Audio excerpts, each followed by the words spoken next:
Hey everyone, welcome to the Doctors of Running podcast, where we, a group of doctors of physical therapy, talk about the art and the science of the things that we're putting on our feet. Today, I am incredibly honored to have Dr. Rich Willy on the podcast, who has an incredible resume and CV that I'm going to try to keep as short as possible. Somebody that I've certainly looked up to in the research world and has done quite a bit, not only on runners, but on bone stress injuries. I got to give you credit because the patellofemoral clinical practice guidelines are something that I hold near and dear to my heart that my students at West Coast will know I go over extensively in their X course, but thank you for all that. He's an associate professor at the University of Montana, Missoula in the Department of Physical Therapy. He has a bachelor in sports science from Ohio University, a master's in physical therapy from Ohio University as well, and then did his PhD on patellofemoral pain syndrome with Irene Davis at University of Delaware. He's, again, studied on a variety of topics, particularly knee, but also on wearables, done very cool stuff with the military, masters runners. Today, what we're going to try to do is dive into some stuff on ultra marathoners and bone stress injuries. As not to kind of give this away, he's got some research coming up, trying to see what's happening to these athletes, especially among the elite. And we'll try to take some of those lessons, see if we can distill them down to the rest of us and go, what can we learn? Not just about what's happening to our bodies during this event, but what do we need to think about long term? Because most of us want to keep doing this. So what do we need to start thinking about? So, Rich, really appreciate you coming on the podcast. Did I get everything? Oh yeah, thanks. That's perfect. Yeah, it's thanks for the very nice introduction. Yeah, that's very great. Nice to be here. I'm excited to be here. So yeah, thanks. We appreciate having you on. So I have to say I'm particularly interested in this area because my wife, I have to give her a shout out. She, as of this, is 7 weeks postpartum and is now back to running 3 miles a day, which I don't know is totally advised, but she's a professional runner and she kind of does what she wants, which is when you said elite runners can be a little bit of their own population, this is where that's definitely true. But again, you mentioned this earlier, there's very little research in this area. Like I've probably spent in the last hour reviewing a bunch of the stuff I have previously, and I think I've gone through most of everything, which blows my mind that more people wouldn't have studied this. Is there any particular reason you think people haven't looked into this as much? Yeah, it's a good question. Yeah, so you're right. It hasn't really been studied a whole lot. Ultra running is really big in Europe, particularly like around Chamonix and so forth. So there are a lot of like performance type research that's being done there, like looking at the physiology of ultra running, and that work is great. And that's typically how it goes. Is and that's how it was with running. Like I think this is the 100-year anniversary of the VO2 max test. This year, which is kind of cool. And people didn't really start looking at running injuries until sometime after that. And so I think that what you're seeing now is you're starting to see this kind of trailing part, looking at, well, what about the injuries that ultra runners get? And I think that there have been some studies that have looked at that. And I think that it's important probably to do an update on that, because I think who is competing in ultras has changed quite a bit in the last 20 to 30 years. So when you think about like 20 years ago, a lot of ultra marathoners maybe they came to ultra running from other sports. And so they came to it late in life. I think a lot of ultra runners tended to be masters runners. And so as we know, masters runners tend to get different types of injuries than younger runners anyway. They tend to get more soft tissue injuries. But now what we're starting to see is, particularly in elite runners, we're starting to see a lot of runners that are post-collegiate. So they ran somewhere from a collegiate level, perhaps Division I.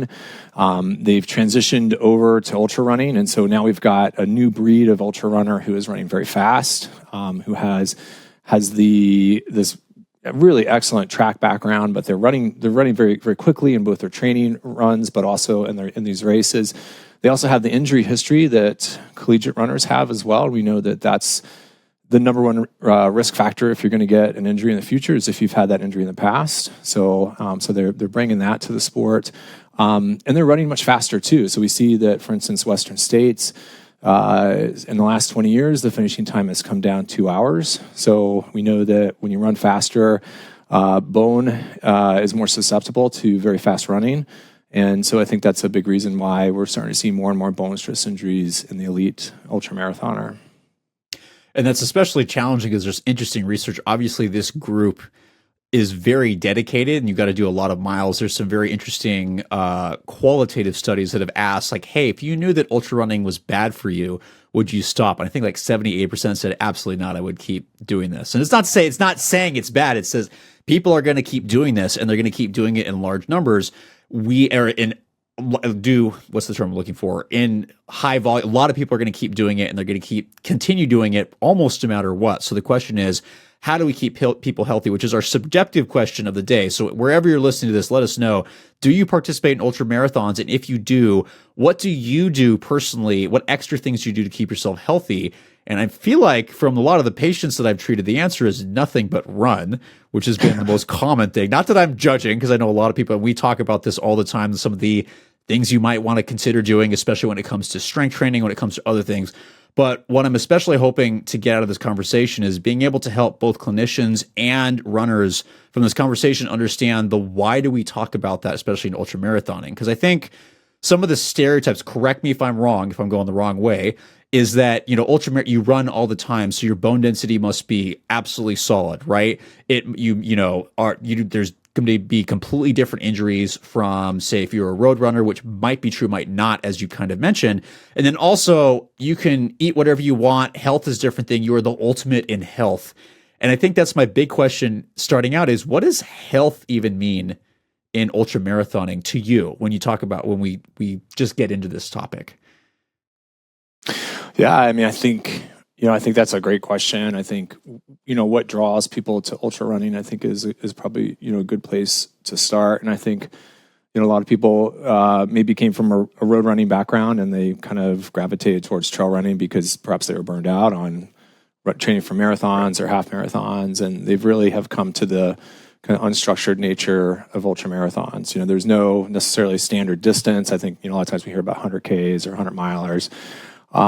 But I think too, like that unstructured environment, while it can be like what's a little bit of alluring, it can also be part of the problem too. Like, so if you contrast this with basketball, for instance, a basketball game is going to be a set length of time. Ultra marathoning can be, you can train as much as you want, for as long as you're not getting injured. And when you think about, you can look up online, you can find like an online training plan for a marathon or for 5K, and they tend to be pretty tame.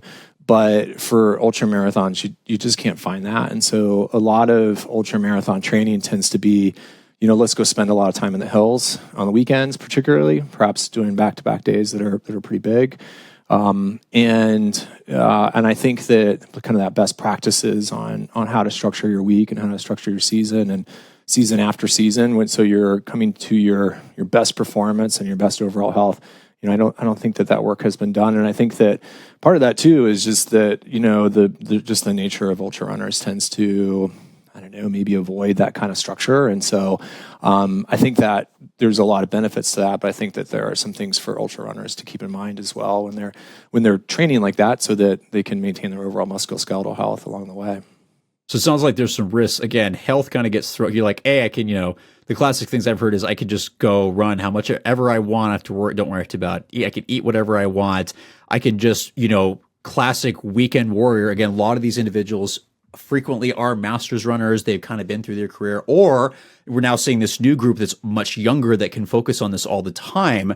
The challenge is, for those different groups, how they structure training is going to be different. But a lot of the way classically people do it is you'll have these massive workload spikes on the weekend. And we know that kind of the musculoskeletal system doesn't always do as well with that if you're not kind of ready for that, as opposed to kind of the more consistent workload throughout the week. But it's understandable, since most people that are doing this, not the elites maybe, but most people are working during the week, and the only time they have to get that long training running comes in the weekend.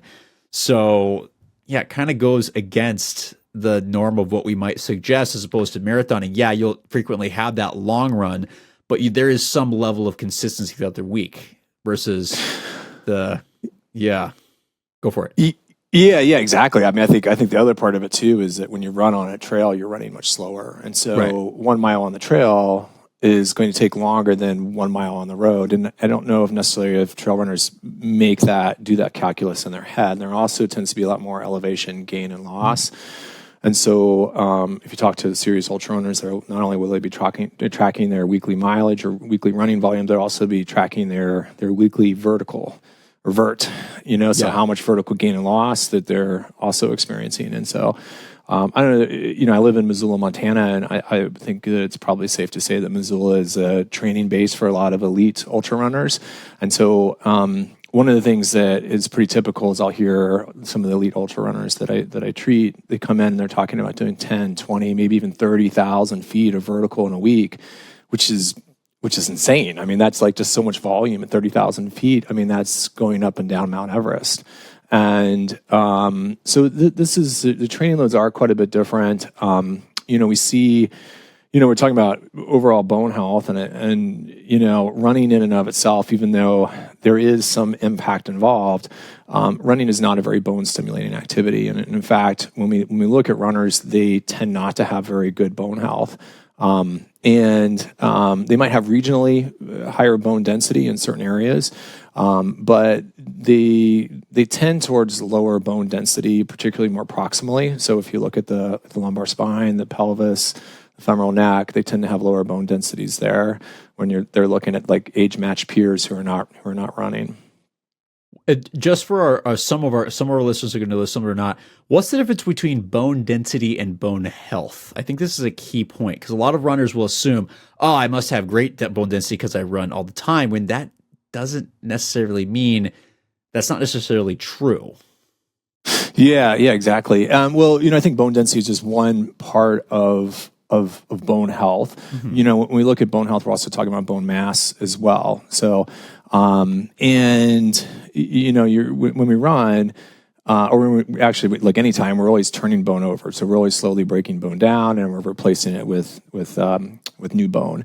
And if you're like different parts of your lifespan, you might be laying down more bone than you're breaking down. So when you're a young athlete, for instance, like in your early teens, you're going to be laying down more bone mass, and so you're kind of accruing bone mass during your teenage years, and that's kind of when we build up most of our bone mass. And then as we get older, it's thought that we kind of slowly lose our bone mass as we get older. And so it used to be thought that you couldn't, like once you got to be like 25 or 30 years of age, it was kind of all downhill from there when it came to bone mass, and you just kind of slowly lost it. But there's some really neat new work coming out of Australia looking at older individuals who have osteoporosis or osteopenia, and they're showing that you can reverse that as you get older. Now, granted, you can make some changes there. They're not massive changes, but you can at least start to add some bone mass later on in life, provided that the exercise is right, your overall health is good, and you're eating enough calories to support your bone physiology so you can lay down new bone. And when you look at running, you basically can get a bone stress injury for two different reasons. One is you can do a lot of fast running, and bone is very susceptible to the accrual of bone microdamage when you run very fast. And so it's not like when you run 10% faster, it's not that the bone damage that you accrue is 10% more. It's actually there's an exponential effect that's occurring, and that exponent is about 6, so a factor of 6. So if you increase your load per step by running maybe 10% faster, you're actually reducing the number of steps that you can take before you start accruing bone microdamage by a factor of 6. So it really goes up exponentially. So that's why fast running can be you don't want to do too much fast running, because fast running can increase your risk of developing a bone stress injury. So that's bone damage.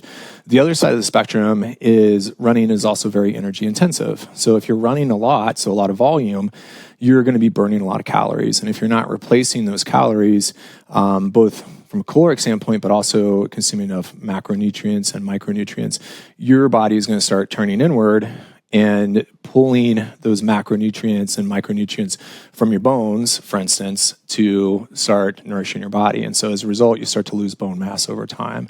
And so it's really important that if you're burning a certain number of calories, that you're replacing those calories with appropriate amount of energy consumption, but you're also choosing the right kind of calories to consume as well. And I'm not a registered dietitian, but we can kind of talk a little bit about that as we're going along. But lately there's been, I'd say over the last decade, I think we're starting to get a much better idea of this idea that bone injuries is not just because of the way we run.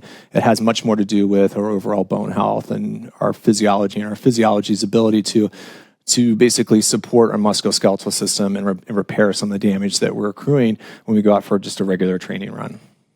So it sounds like there's multiple factors here. It's like, okay, so you are choosing an activity that doesn't, it may help to some degree with bone density in a specific area, not your entire body, but you're also doing some risky things. Is you're doing something with a very high caloric expenditure, which is also a risk factor for bone turnover and not like kind of reabsorption. So it's not being replaced. It might weaken somewhere. That's probably not the right term. You have people doing ultra marathons, which typically is extremely high calorically. It only really loads the lower extremity. It's not like these individuals are stopping going, oh, I need to make sure that I load my upper extremity or do some stuff for my lumbar spine. No, you're just running. It's repeated load through the lower extremity the entire time. Plus the high caloric amount that if you're out there for like 5-6 hours, you really cannot consume enough calories to compensate for that. So you have some kind of risk factors starting to accumulate here, combined with you have increased loads and some injury risks that you can't kind of get out of the way, right? So a lot of, as you mentioned earlier, because masters runners typically tended to be the more common group here, there may have been more soft tissue type injuries, which actually was seen in the past as reviewing this. More common previously was like ankle dorsiflexion, irritation, just what I assume from like heel strikers, and you just overwork all those extensors and tib. Makes sense. But as some of the younger athletes have come in, you have now seen a much higher rate of bone stress injuries, knee stuff has started to shift, as we've kind of mentioned beforehand. So it sounds like a perfect storm, and the perfect storm being people aren't eating well enough. I can guarantee if a lot of these individuals, be it young ones who probably don't have a great sleep schedule to begin with, because we got to, sleep is something that's really important for recovery. Your older individuals that probably aren't sleeping well throughout the week because they work full time and then they just do these peak loads during the weekend, combined with probably not the best nutrition, because runners are, whether they might not be eating enough or not be eating as well to replace or adequately get in micro and macronutrients. It's not saying this is bad, but it sounds like this is a bit of a perfect storm here, and like an untapped, like, well, this makes sense, but we still need to study it. Correct? Yeah, I mean, you're hitting all the main points, and that's that. Like, it's just so energy intensive, and I think you said it really well earlier. That like, so if you're going out for a 4 or 5 hour run, there's no way you can consume that number of calories to replace that, like when you're on your feet. And so as a result, you're coming out of that run with an energy deficient state. And so it's going to maybe perhaps take you a couple days to get back to even keel. And so if you're also actively trying to lose weight along the way, you're just going to perpetuate that, and you get yourself stuck in this low energy availability state. And that's when you start losing bone mass. And we see that occurs. It doesn't take a lot of time to do that. It can actually occur over just a single week. If you get yourself in a state of low energy availability, you're going to start losing bone mass. And we see that it's kind of silent. You don't necessarily know that that's happening, but a good rule of thumb is that if you're losing body mass, you're typically not just losing body fat, you're also losing body mass somewhere else too, and that can be muscle, can also be bone as well. And so it's really important to be thinking a lot about that. And there's some couple really cool studies that have come out in the last couple of years that have looked at like how ultra runners look at running and their overall mental health picture. And so we see that like up to between 32 and 62% of ultra runners have the signs and symptoms of disordered eating, or some sort of, they're actually been diagnosed with some form of an eating disorder. We know that almost 20% of ultra runners have been diagnosed or show the signs and symptoms of exercise addiction. And a really great paper came out of Western States from 2 years ago. And they found that 50% of the males and females that were running Western States are actively trying to lose weight. So if you're running that much and you're also doing some sort of caloric restriction, that's a real recipe for poor bone health. And you're going to start to basically start losing this bone mass. And so when we look at that study from Western states from a couple years ago, we see that about 30% of males have low bone density. So that's a pretty high rate. So 1 out of 3 males who ran Western states 2 years ago are osteopenic, or perhaps even in the osteoporotic range. Females, which was a little bit surprising, was a little bit lower. That was about 16% for females for the same measures of bone density. But the other thing too we see is that over 1 out of 3 females have had a bone stress injury in the past, and that's actually really concerning, because when we look at the number one risk factor for if you're going to have a bone stress injury in the future is if you've had one in the past. And if you've had one in the past, you have a 600% increased risk of having a subsequent one. And there's some really important reasons for that, but the number one reason is that those risk factors that set you up for that first one are likely unresolved, and since those risk factors are still present, you're going to probably get another bone stress injury in the future, and that could be anywhere else in your body. So if you've had a tibial bone stress injury in the past, that doesn't necessarily mean that your next bone stress injury is going to be in your other tibia. It might be somewhere else, your sacrum or your femoral neck or a metatarsal. So if you've had a bone stress injury in the past, I think it's important not to just to pass it off as just like a random occurrence. You probably should think long and hard about what led to that bone stress injury, and make sure that you're not just waiting for that bone stress injury to heal so you can get back to running as quickly as possible. But take some time, and and particularly if it's one of these what we consider to be high risk bone stress injuries. So that would be a bone stress injury of the sacrum, bone stress injury of the femoral neck, navicular, anterior tibia. If you've had one of those, it's really important for you to meet with a registered dietitian so you can make sure that you're meeting the energy and the macronutrient and micronutrient demands of your sport. Yeah, I can see this as being a huge issue, and it's interesting that like food is probably one of the more interesting things to me in ultra marathoning. So when my wife was doing the US 100K championship, that was all we did. It was just learning how to eat. I did not run that with her. I just joined her for all her training runs, and I have to say that I kind of maxed out when she's like, "Can you do a 30-mile run with me?" And I'm like, "I think this is the limit of what I'm willing to do, even though I love you. Like I like running. I don't know if I like running that much." So learning to eat on the run was really interesting because you have to go, and it's for us, especially for her as a pro, it was not an option of, "Oh, I just try not to eat." It was I have to eat, or you're going to stop. You're not going to finish. But it's challenging again to kind of some of the stereotypes, and I apologize for anybody that gets offended with this, is some of the stereotypes about runners and people having, like you said, some of the disordered eating. If you have disordered eating, you need to get help because you're having a problem with one of the most important parts of performance for endurance sport is food. If you do not have enough, you're not going to make it to the finish line. And if you don't continue to fuel, the evidence is clear. Your body's going to break down, be it now or later. And it's not just about, eating. You have to eat for performance. Like this is about survival. And for those that have done ultras know you do get in that survival mode, but there's another level that I think long-term we might not be thinking about. And this talk is not to demonize ultra marathoning and say you shouldn't be doing it, but it's to go, I think there's a better way for people to be able to approaching this, especially with the research coming out saying, 1 in 3 people is having low, basically signs of poor bone health, which you would not expect in people running 150 miles a week. But I guess we could say the opposite, that we are missing some things. And if these athletes want to continue to do this, there might need to be some changes, correct? Yeah, exactly. I mean, I think there are a lot of ways to look at statistics. I think, it's easy, and I, as a researcher, I'm trying to justify studies, and so I might say, well, 1 out of 3 ultra runners have poor bone health, and they've got low bone density. But I also think it's important to point out that 2 out of 3 ultra runners have normal bone health. And so it's very possible to do this sport, and it's actually quite possible to do the sport in a very healthy manner. And I think we also need to be thinking a lot about how those other individuals are doing this and doing so in a very healthy and safe manner. And I think that at the same time, though, I think we really need to be thinking a lot about those 1 out of 3 because those people are going to have probably some lifelong bone health issues that it's going to extend long beyond just their inability to perhaps run 100 miles without getting some sort of injury in the training process leading up to that event. So yeah, I do think that there's probably a lot more that we can learn there. We don't necessarily know exactly why, but I don't know. I can tell you in my own clinical practice that this is a group that I end up treating a lot. I see a lot of ultra runners. I see a lot of elite ultra runners. And a lot of them are dealing with bone stress injuries. And for me, it's really led me to kind of ask the question, like, why are we starting to see more of these? And, I think part of that too is I think that we're starting to see more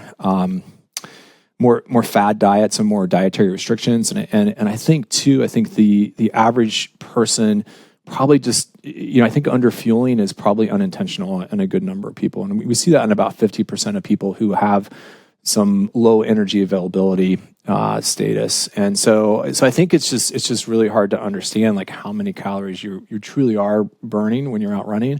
And I think too, it's easy when we start thinking a lot about, well, I'm going to start going out and doing ultra running, and I'm going to go out and it's going to not be on the roads, and it's going to be running the hills. And so I'm going to maybe start looking at some different diets. And so like one of the more popular ones that I run into is either like an athlete who is who's like on a low carb diet, so a high fat diet.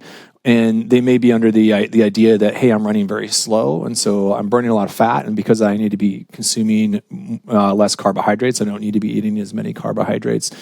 But bone is actually is a very carb intensive structure, and so if you've ever tried to do like intermittent fasting, or you put yourself on like some sort of low carb diet, that you get a little bit of like this brain fuzz, where you can't concentrate quite as well. And the big reason for that is that your brain primarily operates off glucose. And so you can feel that right away. Well, your bones also primarily operate off glucose. They are a very carb intensive, structure. And so if you're not consuming enough carbohydrates, one of the things is some really neat work out of Australia looking at race walkers who they put them on these high fat diets, low carb diets. And they found that almost immediately they start shedding more bone. And it's not that it's not like when you start restricting the amount of calories you're eating, it's not, or you're reducing the amount of carbohydrates you're eating. It's not that you are not laying down new bone, which you're not. But the other thing too is that the amount of your bone that you're breaking down actually accelerates. So when you take a look at two athletes, one athlete is consuming enough calories and they're eating a very high carbohydrate diet. And then you look at another athlete who is perhaps restricting the amount of carbohydrates that they're eating and perhaps in a low energy state. What we see is that the athlete who has adequate calories is breaking down some bone, and then they're going to lay down new bone. And all that stuff is great. But the other athlete, they're actually breaking down bone at a higher rate. And the reason for that is because they're trying to clear out some of that micro damage that's naturally occurring. But then because they're not consuming enough nutrients, they're also essentially mining their own bones for those nutrients. And so you're breaking down, you're basically consuming yourself. And then they're not also then having that subsequent replacement of new bone, of that bone formation that's occurring too. So they're actually losing bone at this accelerated rate, and they're not replacing that bone either. And those studies out of Australia are really fascinating because they took a group of these elite race walkers and they divided them into three different groups. One group had a high carbohydrate, high calorie diet. They had another group who had a high calorie but high fat diet, and they restricted the amount of carbohydrates they had. And then they had a third group who was on a caloric deficient diet but still was on a high carbohydrate diet. And what they found was that the high calorie, low carb group lost more bone than the low energy availability group who had a high carbohydrate diet. So that tells you that carbs are very important. They're actually even more important than consuming enough calories, which is still really important, of course. But it seems like the carbohydrate part is really very, very important. So if you're an ultra runner, it's really important that you're not looking to go onto this high fat diet, low carb diet, that you're not running in a fasted state, because we know that also kind of accelerates bone breakdown. And again, it used to be thought that like we were like, oh, well, people get bone stress injuries because they don't have the right running biomechanics, or they're not running in the right shoes. But more and more now, we're beginning to realize that this is much more of an athlete's physiology is not able to support the sport that they're doing, and as a result, they're starting to get tissue breakdown. In this case, we're talking about bone breakdown. So it's not surprising, again, we hear that it's never one factor of, no, it's not only your footwear, it's not only your foot strike or your running form, it's all these factors together, but especially looking at your physiology going, let's go back to the basics. So for all the students out there, when we tell you get your foundations first, this is what we're talking about. This is a great example of, are you consuming enough calories just to support the training that you're doing? Does the training that you're doing match your caloric expenditure enough that things are balanced out and your body can recover from what you're asking of it? And I think you hit on this earlier where I don't know if people, not that it's bad, I don't know if people know how much load is going through their body when they do ultras, right? I think a lot of people, the masters runners that I work with right now, some of them that are coming in for Achilles stuff that I'm testing, a lot of them are ultra marathoners and think, oh, my body feels so much better than it did when I was doing road marathons. Now I'm doing like marathons on the trail. I feel better. It must be less load. And I think the answer is, well, no, it might be different. It might be coming at different angles given where there's more variety,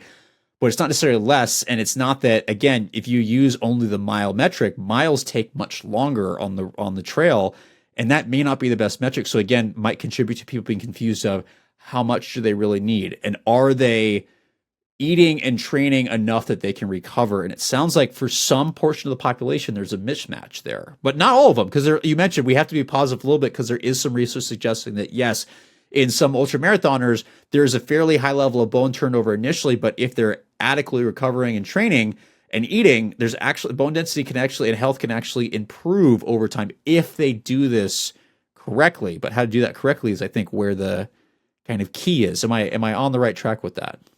Yeah, I mean, I think so. I think what I would say is, I don't know. I don't know if anybody's ever shown that bone health really improves a lot by running more. I think it probably does a pretty good job of maintaining it. Right. I think adapting to it. Right. Yeah, adapting to it. Yeah, there's some adaptation that's occurring. So, but as far as like building new bone, that part, I think we don't really know that very well. So there was a really nice study. Well, first off, we know that people who tend to do more impact type sports, that seems to be very protective. And so particularly if you do it between the ages of 9 and 14 years of age. So if you played soccer, if you played tennis and basketball, those are kind of the big sports that people have studied a lot. We see that even when you get to college, if you're a Division I collegiate athlete and you're running track and running cross country, you have a 400% lower risk of sustaining some sort of stress fracture when you're in college. And what's really cool is that they've followed some of these soccer players and basketball players and tennis players later on into life. And then when you get into your 40s and 50s, you have like a 60% reduction, a reduced risk in having any sort of fracture from a fall or what have you. So let's say you're no longer participating in sports, but you're in your 50s or whatever, that your likelihood of sustaining some sort of fracture comes down considerably because you played soccer for 2 to 3 years in between the ages of 9 and 14, which is really, really cool. And that is a really important statistic, I think, from a public health standpoint. And one of the big reasons why that's really important, I think, too, is when you look at, our society today, is that's when athletes start to drop out of sports. Or they start to specialize more. And so we know too that when you do the same sport year round, one of the things that happens is that your bones start to become very numb to that type of loading, and you don't adapt quite as well. So if you're running year round, whether you're a high school athlete or you're a middle-aged athlete, your bones are like, okay, I get it. You're running a lot and you're doing this sort of load. And it's very repetitive. And as a result, the bone kind of stops to adapt over time. And so it's really important too, to work into your year some periods of deloading where, you're dividing your year up into several different basically seasons, and you back off a little bit and perhaps do some other sports. or even just take it kind of easy, just let yourself recharge and rebuild for a little bit, just maybe a couple weeks. That allows your bones to kind of resensitize to load. And then it'll have a better chance of actually responding and building back up when you start running again. The other thing that can be really important too is, let's say soccer and basketball are just not your jam, and like if you're like me, you're more likely to get hurt playing basketball than if you're going for a walk or something like that. And so you decide to go to the gym and start doing some weightlifting or jumping or plyometric activities, which is what you really should be doing. You really should be mixing things up. And the whole goal here is to do some sort of activity that is essentially building your bones up for stronger than what you actually need them to be. So when we look at who has really strong bones, we know that soccer players have really strong bones. We know basketball players have really strong bones, as well as tennis players. And so you essentially want to have the bones of a basketball player as an ultra runner. And the best way to do that is to do some sort of jumping type sport or jumping activity. So plyometrics can be really helpful. But one of the things that's really important is when you do those jumping activities matters a lot. And so, again, the best time to do that is when you're between the ages of 9 and 14. Okay, and you're probably listening, you're like, okay, that's great, but I'm 35 now. That's long past. You can still do some jumping activities, and working that into your week is going to be a really important thing to do. And jumping seems to be a great way to add some really good bone stimulus. And you don't have to do very many repetitions. And in fact, again, you're like the more reps you do, your bone becomes less and less responsive to it. And so you really only need to do about 45 jumps. So let's say you do 3 sets of 15 drop jumps off of a box. Your bones are going to respond really well to that. And bones tend to respond to loading that is done very, very fast, and where the bone kind of gets stretched and bent and twisted, and it's going to respond to that. Tendon is kind of the opposite. Tendon, if you've ever had some sort of tendinopathy, you know that your therapist put you on some sort of lifting program, or at least hopefully put you on a lifting program where you were doing some heavy, slow resistance training, where you're lifting something very heavy and you were doing like maybe 3 seconds on the concentric or the raising phase and 3 seconds on your lowering phase. Bone is exactly the opposite of that. Bone still likes really high loads, but it likes to be loaded very, very quickly. And so that's why the jumping part is super helpful to do. But what you want to do is think about doing that type of jumping or loading type activity before you go for the run. And you want to do it before the run, not after. And the reason for that is that if you wait until after the run, your bone has desensitized and it's not going to respond to that load as much. You're still going to break down bone because you're going to be accruing some sort of bone microdamage, but the osteoblasts, which lay down new bone, are not going to respond to it. So it's really important to do this 3 times per week before your runs, or more like even better is to do it like when you're totally fresh, perhaps first thing in the morning, and then maybe do your run later on, and then I don't know, sometime in the afternoon.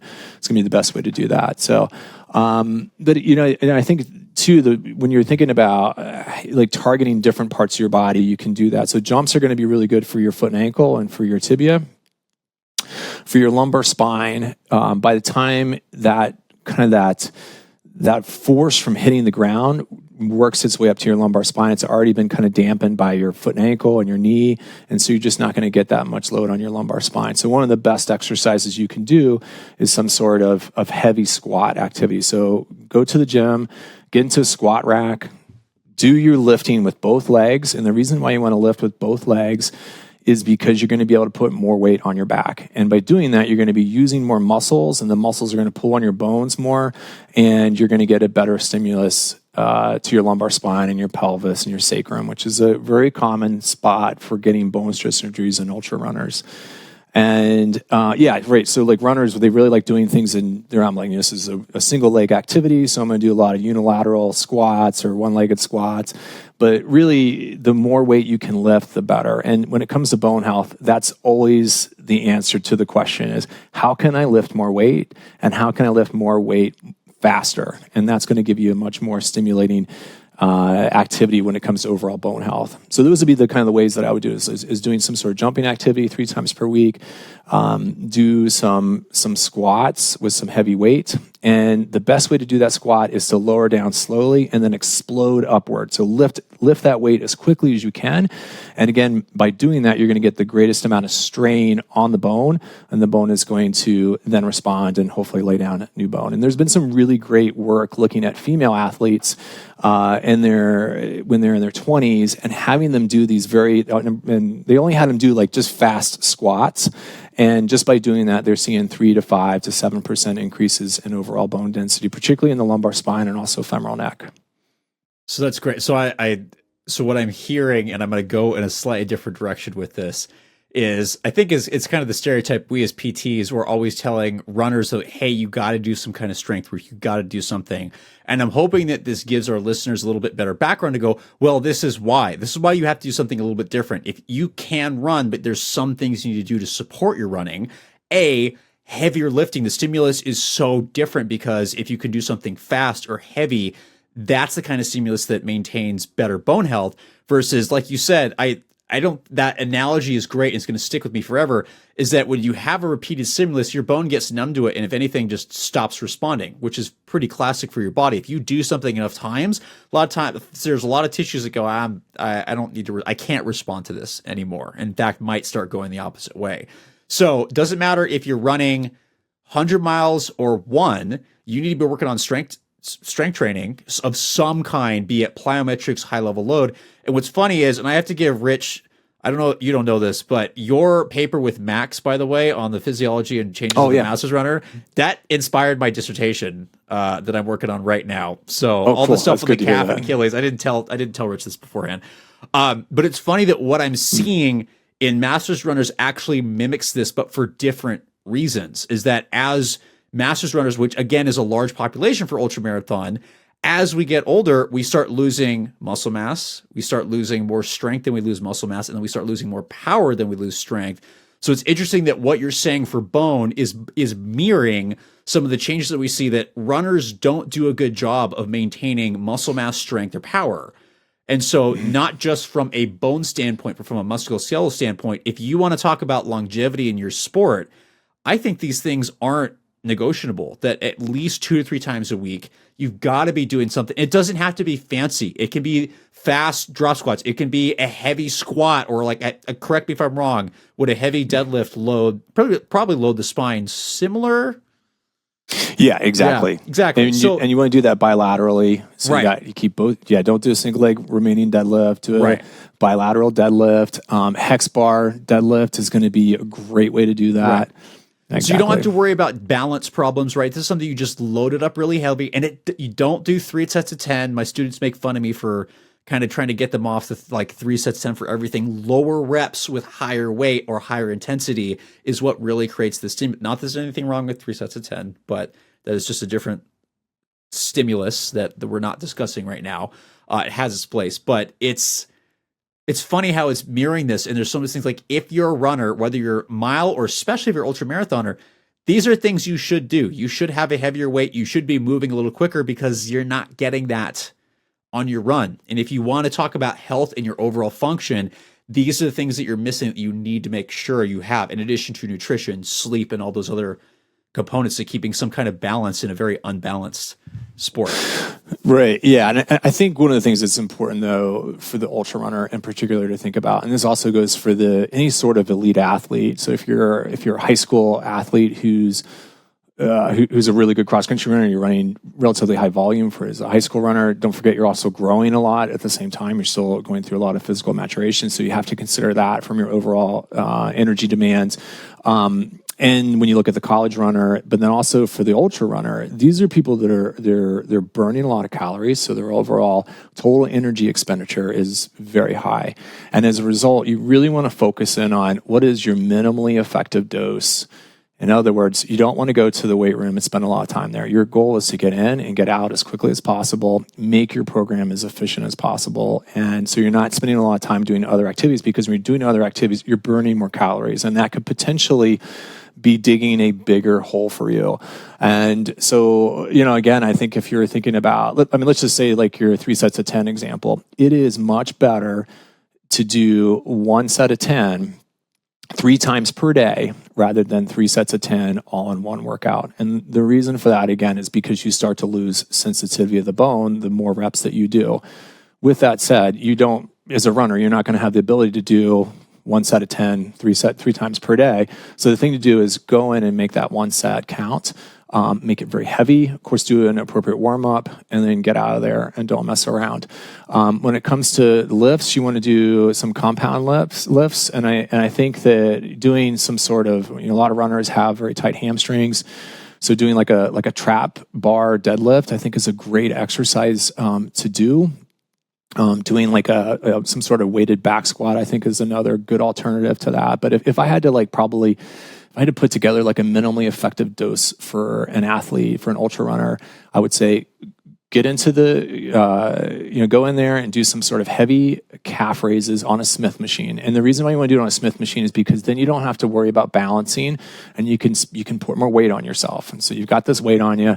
You're loading your axial spine. So you've got that part taken care of. And again, you want to be doing, maybe not initially, but eventually you want to get to yourself, you're down to like maybe doing 3 sets of 8 repetitions where it's pretty heavy and you have a hard time finishing that last repetition. Then doing some sort of like trap bar deadlift, and then also doing some sort of plyometric where you're working on maximal jump height, and then get out of there. There's no need to do any more. And if you have a past injury history that's significant, maybe you need to do another exercise that's a good maintenance exercise. So let's say you've got a past injury history of patellofemoral pain. Maybe it's time to do some quadricep exercises like on the knee extension machine, and then get out of there. But I would really encourage people not to spend a lot of time in the weight room. I think that we're not, ultra runners and runners in general are not weightlifters, and so the goal there is to do some lifting that's going to support your overall musculoskeletal health, but also improve your overall performance. And I think the other part of it too that's really important. This is one of the things I'm starting to get a lot of questions coming my way via email or Instagram or what have you. Is, look, I've got low bone density, and I have RED-S, and we haven't really used that term at all yet today, which is relative energy deficiency of sport. And what that is a prolonged state of low energy availability. So I'm dealing with some RED-S issues. I've got low bone density. What's a plyometric program that I can do? And it always comes back to your physiology. Is if your physiology cannot support your bone's ability to adapt to the loads that you're experiencing, all you're going to do is break down more bone. And so it's really important to make sure that first and foremost that you're hitting those energy demands of your activity, then figure out how to build your bone mass back up with some sort of exercise. And I think this probably is maybe a good way to think about it, is you can't deal with exercising too much by exercising even more. Right. You need to first deal with meeting your energy demands of your sport. So there's a priority list here of going, just because I have this pathology doesn't mean I can exercise my way out of it. There is a priority list of going, okay, the problem, maybe the reason I got here was a low energy, energy deficiency. So that has to be addressed first. I cannot adapt to strength training and plyometrics if that is addressed first. So that's priority 1. Priority 2 is, okay, once I've addressed that and I've also addressed maybe some training errors, I can start thinking about strength and stuff. But I'm going to quote Jack Daniels on this, who's a coach from Stanford and several other places, that always said, only train as much as you need. You never want to do more than's necessary, because you want to just do what you need to get the stimulus. And like you said, then get out. And so it's the same thing for the gym, is that runners are not weightlifters. So I personally don't go to the gym. I have my poor wife and the delivery guys had to deliver 2 100-pound kettlebells to my place, and they're great. I got them on sale because people were like, "Oh, I don't want this" in the COVID era. Mm-hmm. But I just mess with those a couple times a week, and it takes me maybe 10-15 minutes max, and it's done, because that's really kind of as much you need. You want to do the minimum necessary to get the max stimulus without having to overdo it. And as you said, more exercise isn't better. It's being strategic with getting the most you can out of as little as possible, so you can recover and you don't go back into those same issues of energy deficiency and just continue that cycle. Yeah, exactly. That makes sense. So we've heard a couple things. It sounds like there are ways to treat this, but you got to make sure you treat the source, which a lot of times, for not everyone, but a lot of people, a priority thing is, are you eating enough?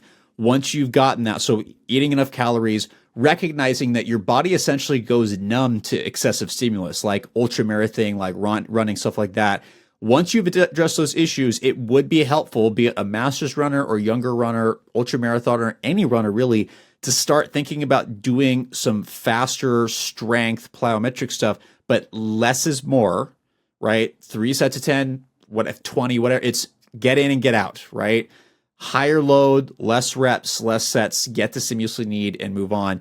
The minimum dosage for some of the research I've seen is like 1 to 2 times a week is at least, and you can get quite a bit out of that, especially for your masters runners. I have to ask you on this part, because given especially my background, do you think footwear has any place to play into this? Or is that something that's kind of one of those factors where we used to focus on that a lot, and now it's you know what, you got to wear what's comfortable for you? Or is there any stuff? And the reason I ask this is because footwear, especially in the ultramarathoning world, has changed so much in the last couple of years, from us going through a very high, like traditional, very minimalist, and now we're in these extreme maximalist shoes that, as we've kind of seen, aren't necessarily as protective. A lot of Christine Pollard's work out of Oregon State showed, we actually still have some high loading internally. Maybe if you're landing on the force plate, not necessarily as much, but internally, what piece do you think footwear has to play in this, if any? Footwear is such a fascinating topic, and I love talking about it. I think too, it's one of the weird things that it seems to be one of the more polarizing topics, and I don't always understand why that is. And I don't know. For me, I see shoes as being basically like an adjunct, or just like anything else. Like it's some way to modify loading on someone. So, I think let's take a step back and think about bone stress injuries first, and whether or not biomechanics actually play a role. So a really good rule of thumb is the further you get away from the ground, the less biomechanics matters when it comes to bone stress injury. So if you have a femoral bone stress injury, if you have a sacral bone stress injury, or a lumbar spine bone stress injury, I can almost 100% assure you that your running biomechanics did not factor into you getting that injury. And the reason for that is that those bone sites are very trabecularly rich bone sites. And trabecular bone is this spongy bone. That's a very kind of metabolically active and demanding type of bone.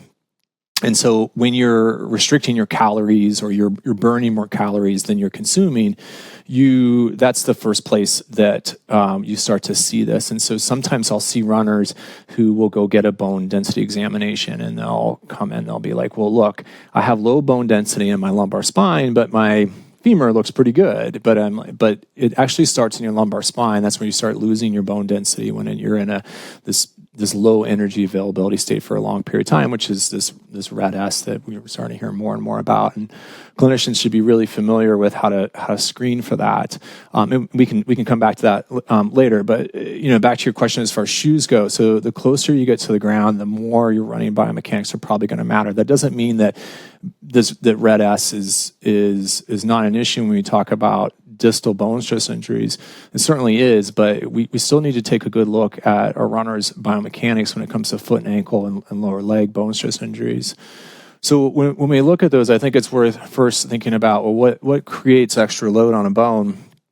And this is an area that's really changed a lot in the last 5 years. We used to think that impact forces really made a big difference in bone stress injuries. But that's not really what we see. And what it really is, the biggest contributor, not your impact forces, but the muscle that is attached to the bone, and that contributes the most. So when we look at tibial bone force, which is in our lab, we model tibial bone force. And, when you're running along at, let's say, a 7.5 minute mile pace, the actual tibial compressive force ends up being around 9 body weights. And I think most of us have heard that the ground reaction force when we run is about 2.5 times our body weight. So we've got 9 body weights of tibial bone force, but we've got 2.5 body weights of ground reaction force. Where's that extra 6.5 body weights coming from? And it's coming from the muscle that attaches to your tibia, which is going to be your plantar flexor, so your soleus and your gastrocnemius musculature. And so whatever increases your plantar flexor muscle force is going to be the easiest thing to manipulate when it comes to how we can control tibial bone forces. And so if you take a step back and then take a look at shoes, what type of shoe designs increase tibial bone force? And the other way to, probably the better way to ask that question is, what shoe designs increase plantar flexor muscle force? And I think we all kind of know the answer to that, and that's going to be minimalist type shoes. So a shoe that has a zero drop to it is going to really increase our plantar flexor demands. And if you've ever tried making that move to a minimalist shoe or a zero drop shoe, you already know the answer to this, and that's because you probably experienced a lot of extra plantar flexor soreness, and that's because you're asking a lot more of your plantar flexors. Also, different types of running really contribute to high plantar flexor forces, and that would be running uphill a lot, which obviously ultra runners do a lot of that, and also running fast. So when you start to run faster, one of your biggest contributors to faster running are your plantar flexors, who start to push off a lot harder. And so those things are going to really contribute a lot to extratibial bone forces. When we look at the metatarsals, when you think about and you know, I'll pull out a pen here. I don't know if this is a video podcast or it's all audio. Both. So for those people listening on Spotify, we'll try to describe what's happening here. So don't worry. Yeah. So I'm going to hold up this pen here, and imagine this is one of your metatarsals. And so when you push off, this is the ball of your foot. When you push off, you're going to get this bending force on your metatarsal. So this is pretend like your metatarsal is perfectly horizontal with the ground. And if you're in a high drop shoe, what's happened there is now your foot, your metatarsal is more vertical. And as a result, you've actually shortened the bone up quite a bit. And so your bending force is a lot less. And you can even try this by just taking a pen and doing this. And you can see that more of the force is going to be delivered axially or along the shaft of your metatarsal, so it stiffens it up. So a low drop shoe actually increases metatarsal bone stresses considerably. And we know that when you go into a shoe that has even a moderate drop, so like say 5 to 7 millimeters of a drop, as Matt has all behind him there, we know that the metatarsal bending forces come down considerably. And so if you've had a metatarsal bone stress injury in the past, that might be something really very important for you to think about, is that, or a tibial bone stress injury, is you really want to think about controlling those plantar flexor forces.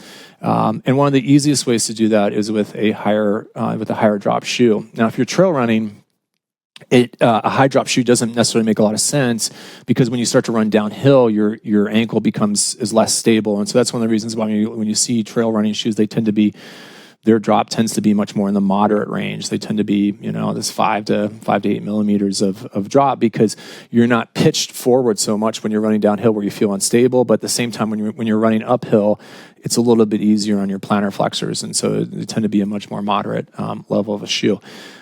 The other type of shoe design that really will, if you really want to reduce your plantar flexor forces, is a shoe that has some sort of a rocker sole to it, which is what you're holding up there. And I think that, so Hoka is a good example of that, but I think that probably the shoe that I end up putting runners in a lot, particularly even road runners, is one of the North Face Vective shoes. Yeah. It has a really nice rocker to it. And what that rocker does is it moves, going back to this metatarsal, if you will. So we tend to toe off of our second metatarsal head. What it does is that rocker moves that pivot point more proximal. So it shifts it back. And so it essentially shortens your metatarsal length up. The other thing that it does, and so of course then it's not going, your moment arm that's going to cause that bending torque on your metatarsal becomes less.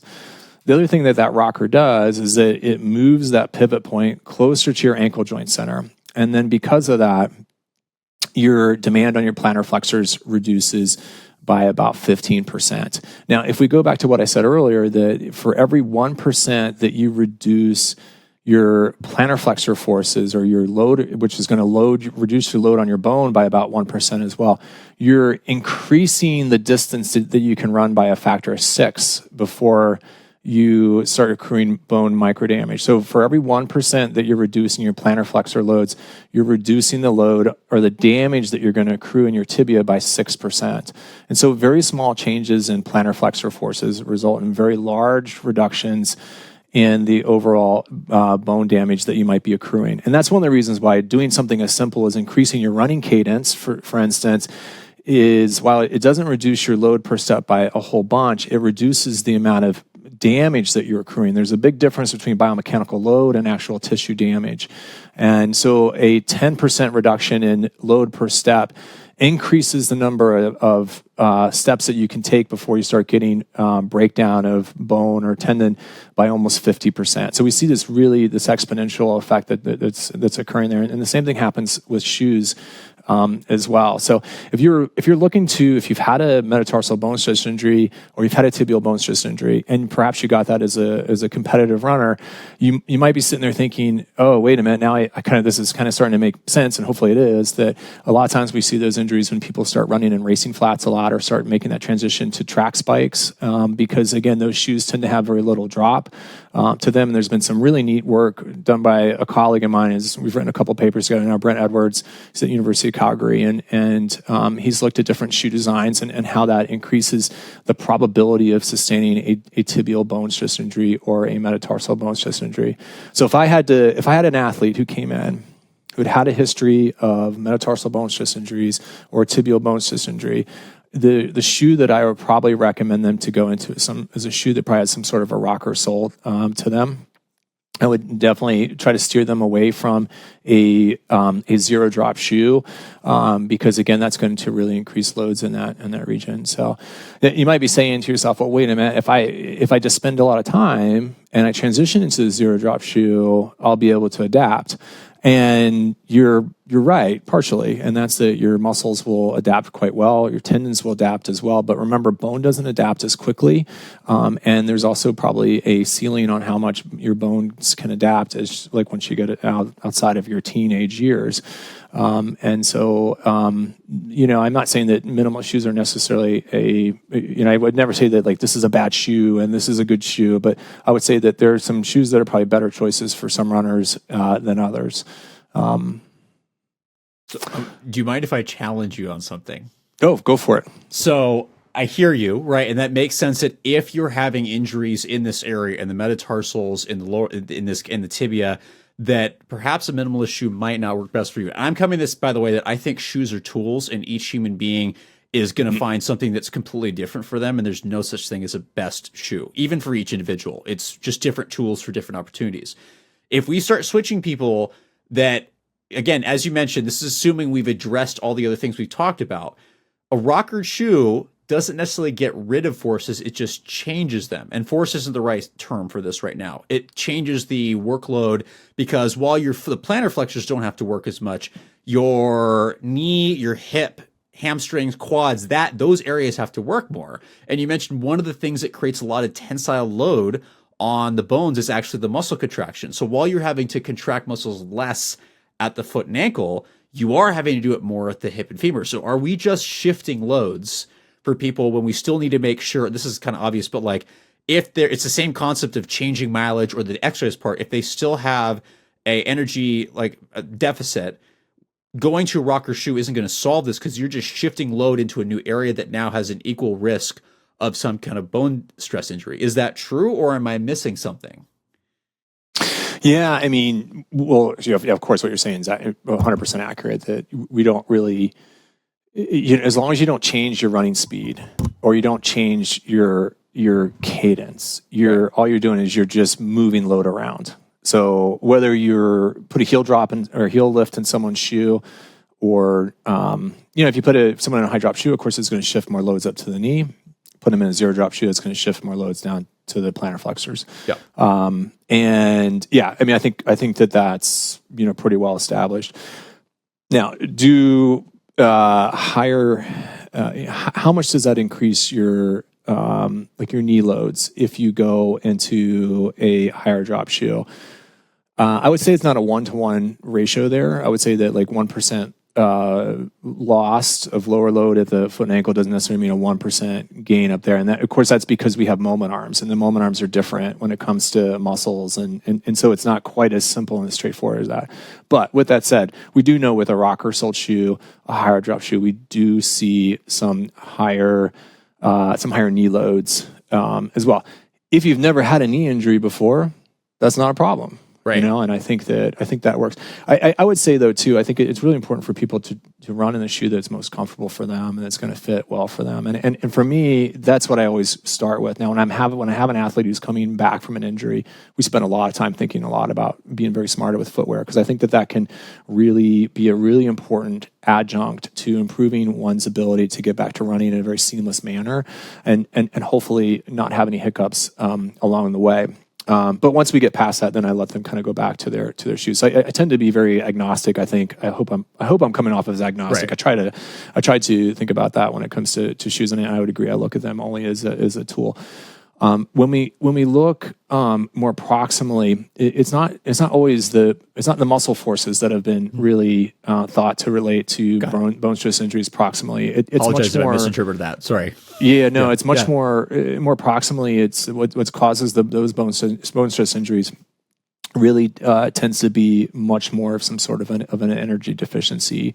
And we see that, and those data have been around for a while. And I think that we see that trabecular rich bone sites, these more proximal bone sites, which are your spongy bone sites, tend to be affected. Or if you have one of those bone stress injuries, you tend to have more indicators that you are in a state of red S, or the precursor to this before Red S came around was the female and the male athlete triad. And so those triad risk factors tend to go up if you have those sorts of bone stress injuries. And if you've ever had one of those bone stress injuries, more so than a metatarsal bone stress injury, it's really important you don't dismiss that, because that is that's typically going to be that you just haven't really been consuming enough of energy. What I'm hearing is priority-wise in terms of going, yes, shoes may change where forces happen, but if things are happening up higher, I think the priority is obviously going to be energy consumption and making sure moderate energy consumption with appropriate training and making sure those are balanced.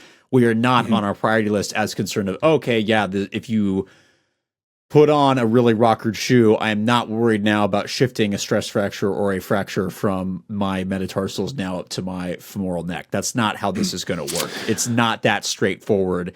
It's more of like there's some more important things to think about here.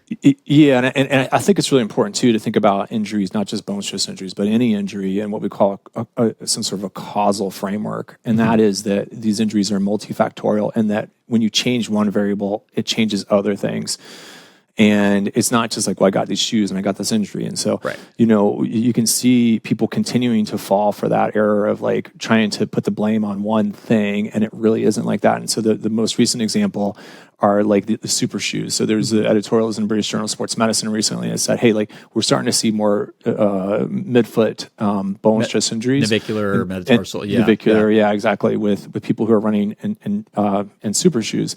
And I would be like, and actually a couple of my colleagues and I, we've kind of kicked around the idea of writing a counter editorial to this, because I think we need to just tap the brakes a little bit, because let's take a look at who is more likely to run in a super shoe. And we see that they tend to be faster runners who are going to get more bone stress injuries, more bone damage because of that. They're going to be, one of the things that we do know with super shoes is that we kind of, both anecdotally and also in some studies that are going to be coming out soon, we see less muscle soreness. And if you've ever run in them, and I know a lot of runners who have, I haven't, that they report that they can they recover quicker, and that they can turn around and run more sessions in a week at a higher intensity if they're training in these types of shoes. And so again, we know that higher running speeds increases our likelihood of accumulating bone microdamage.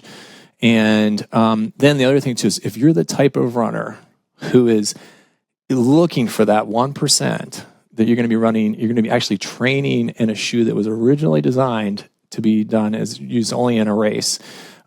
You're also probably that type of runner who's looking for other places where you might be looking to glean a little bit more out of yourself, and that perhaps might be that you're quote unquote eating a little clean, or you're working on eating cleaner. And we see that increases. The athletes have a tendency to eat, quote unquote, try to eat cleaner when the closer they get to a race, and they also tend to tighten up other things too. and tend to do more speed work as they're leading up to a race. So and they tend to run more in these shoes. So I think that when we see a shoe and we see someone saying, well, if you're running that type, if you're running this bulky maximalist shoe, you're going to get more midfoot injuries. I would be like, well, it's probably a lot more complicated than that. And I think it's important for us to take a long, hard look at all the different factors. And so when we design studies, it's important for us to account for all these different things. It's important when we're looking at bone stress injuries that we don't just say who ran in this shoe and who didn't, who got bone stress injuries and who didn't. We should also be collecting other metrics such as the triad questionnaire that looks at different risk factors, like things like, have you been diagnosed with low bone density? Have you had a bone stress injury in the past? And how many of those have you had? And how many were high risk bone stress injuries? All these different factors, and so that you can control for those confounders that are really important when it comes to determining, is there actually a some sort of cause that's occurring here, and we always have to be careful about that when we're thinking about these prospective designs. So I think from this point on, when my students ask me a question, I'm not going to say it depends anymore. I'm just going to say it's multifactorial, just to redirect them for a second until they get tired of that. But I think that's really true. And I want for all of our listeners to bring to the fact that Rich has used the term adjunct quite a bit, is that, and I kind of teased at this even knowing the answer, is that, yeah, we can try to pin things on footwear. We can try to pin things on running form. We can try to pin it on this and that. But there are some priorities of going back to the basics going, are you supporting your physiology with these things? And when you start focusing on these extraneous kind of farther down the road variables, you might be missing the picture, which is when in research, which I am learning, Rich is the expert on, and I am being in a PhD program trying to finish my PhD and learning, did I choose the right variables? Is these the right things to focus? Just panic, I guess, is apparently normal, even though I'm freaking out as I get to the end of this thing. You have to ask yourself, are you focusing on the right things?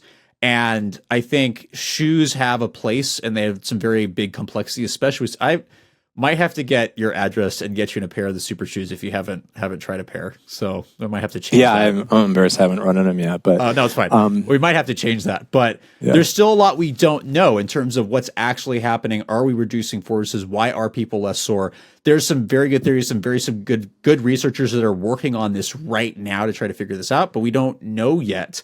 And as we start seeing those type of shoes go on to trail and ultra marathon, we don't necessarily know yet. But again, we do know from basic physiology, you do have to address the basic things. Are you eating enough? Are you balancing your training well enough that your body can actually recover from it, which means appropriate food, calories, appropriate sleep, making sure you're recovering appropriately. And then once you've done that, going, are you actually balancing your body in a way, understanding that your body doesn't adapt the way you might think it does, and that with continuous loads, your body stops responding after a fairly short period. Like I can't remember if I heard this from you or where I learned this from, but it was like you only really get benefit, like bone benefit from a run, like for the first few minutes, and that's it. Then you lose it, right? So it's, okay, once you've gotten all these factors in line, then you need to start thinking about, hey, can you do a couple like higher intensity jumps or maybe some higher weight a couple times a week minimum. Once you've checked off all those variables, then you can start thinking about footwear. Then you can start thinking about these other extraneous things, but you've got to go back to the basics first. And instead of saying it depends, I'll just say it's multifactorial. You got to make sure you focus on the right variables first before you get anywhere else. Is that a pretty good summary so far? Yeah. I think so. Definitely. I think anytime that you're looking at an injury and trying to understand why that's occurring, and of course you have to do that somewhat to come up with a reasonable, some sort of intervention or risk mitigation program, some sort of prevention program, if you will. I don't know. You really need to kind of think about the athlete as a whole, and I think that's really important. And that's what like these, thinking about things more in these causal frameworks. It's like connecting variables rather than saying, "Well, I've got this person; they've got all these risk factors," and then and out the other end spits a bone stress injury. It's like, well, how does one affect the other? And so, a good example of this would be, let's just kind of hypothetically think about a study. Let's say you've got, so you've listened to this podcast, or maybe you've read some papers, and you're like, okay, well, strength training is what I want to be doing with athletes. And I'm going to go into a high school. Maybe you're a clinician. You're like, I'm going to go into a high school and I'm going to develop this bone loading program for my high school athletes. I'm going to have them lift very heavy and get them doing this, and then they're going to keep doing their regular running program, and I'm going to reduce everybody's risk of getting a bone stress injury. You have to be a little bit careful here too, because you have to think about who's on the receiving end of this and ask the athlete, well, tell me about what you think if I have you lift very heavy. What do you think about lifting heavy? And they might tell you a couple different things. The one thing they might tell you is they might say, well, look, I'm really worried about lifting heavy because I'm worried about it affecting my ability to run a lot and run and do my workouts, really well. And that comes back to that issue of like, it's really important to make sure that you're planning your program with the minimal effective dose. So now, if you're carrying a lot of fatigue into your next run, that usually means you have too much volume. But more importantly, if you ask any runner who's maybe not up, who hasn't read some different articles about weightlifting and stuff like that, if you say, I'm going to have you lift a lot of heavy weights, what are they going to be worried about? They're probably going to be worried about gaining muscle mass. They're going to be worried about bulking up. And so if you go into a high school cross-country program, you say, I'm going to have everybody here lift really heavy. You're going to have some athletes who are going to be into that. They're going to be, okay, this is cool. And you have other athletes who are going to be like, I'm really worried about bulking up. And they're either not going to do the exercises to the intensity that you're asking them to do it, or they're going to perhaps do some other some extra caloric restriction to keep themselves from bulking up, or they might not be consuming the extra calories that they need because now you've added more exercise to their program, and you've actually increased the risk of getting a bone stress injury because you added a very intensive muscle strengthening program, which, as we know, is also very energy intensive, just the same as running is. And so it's really important to kind of think about all those things, not say, if you don't strength train, you're going to get injured. You really have to think about the athlete as a whole. How do they view the activity that you're doing? How does it fit within the other risk factors, and how do these risk factors connect with one another? Because when you change one, it's going to have an effect downstream on other ones, and you need to account for all that, both in your program, but also in any sort of education that you might be doing with your athletes. That was the most intense example of it depends, or it's multifactorial I think I've ever heard. This, I have to make fun of Rich for this as someone who's, because you finished your PhD with Irene Davis in 2011, right? Yeah, 2011. This is the off topic as someone who is in this realm listening going, oh, this is what an experienced researcher sounds like when they have going, I've gotten all these variables, as opposed to the newer researcher going, oh, I should have thought about that. So this is great. Well, Rich, thank you so much. I really appreciate your time on this and talking about not only bone stress injuries, but I think what I'm getting from this is understanding the athlete, whether that's you, that you're trying to figure out what's going on with you, or if you're working with an athlete going, make sure you look at the whole picture and try not to get like cordoned off into one section. It's really it's a puzzle piece. Each person's totally different. Just like we talk about, each person might need a completely different shoe.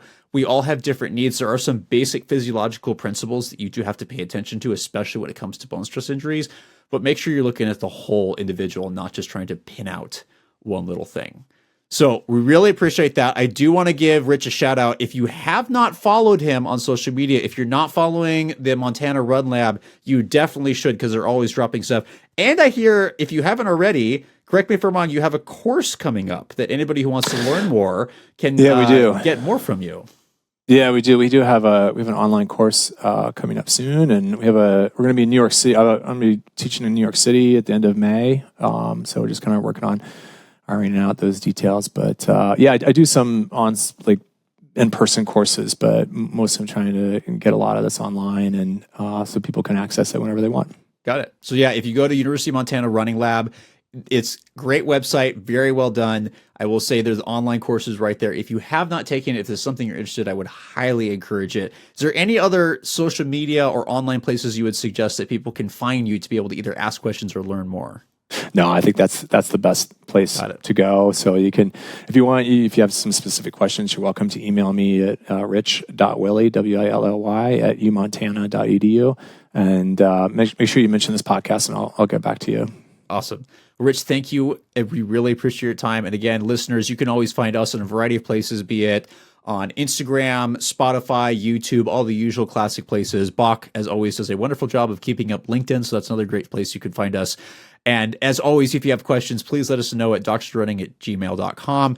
We will have a lot of cool stuff coming up. Rich is not the only one. Rich, I'm probably going to have to bug you to come back on at some point because I've had a lot of fun. I hope you've had just as much, and we really appreciate your time. Yeah, thanks a lot. It's been great to be here. So thanks for the invitation. It's a real honor.